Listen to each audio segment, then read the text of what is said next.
السلام علیکم ورحمۃ اللہ وبرکاتہ۔ آج ہم ایک ایسے مسئلے پر بات کرنے جا رہے ہیں جس پر علماء کے درمیان کافی اختلاف پایا جاتا ہے۔ دوستو اور ساتھیو، عورتوں کا تبلیغی جماعت کے ساتھ دین کا کام کرنے کے لیے جانا۔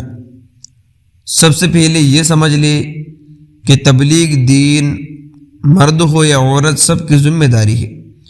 قرآن میں اللہ تعالیٰ نے فرمایا، اور مومن مرد اور مومن عورتیں ایک دوسرے کے دوست ہیں، وہ بھلائی کا حکم دیتے ہیں اور برائی سے روکتے ہیں۔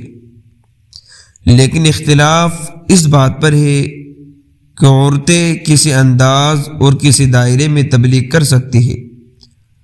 کچھ علماء کا کہنا ہے، ان کا کہنا ہے کہ عورت گھر میں یا محرم کے ساتھ پردے کی مکمل پابندی کرتے ہوئے دین کی دعوت دے سکتی ہے۔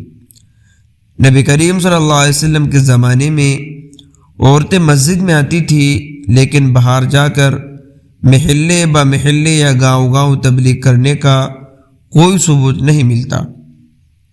اس لیے آج کل کا چلے کے ساتھ سفر کرنا یا غیر محرم مردوں کے قریب رہنا شرعی طور پر درست نہیں۔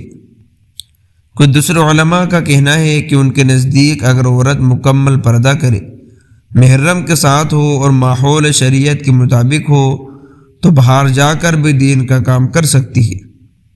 وہ کہتے کہ حالات کے مطابق دین کی دعوت کا طریقہ بدل سکتا ہے، بس شریعت کی حدود نہ ٹوٹے۔ اب اختلاف کی وجہ کیا ہے؟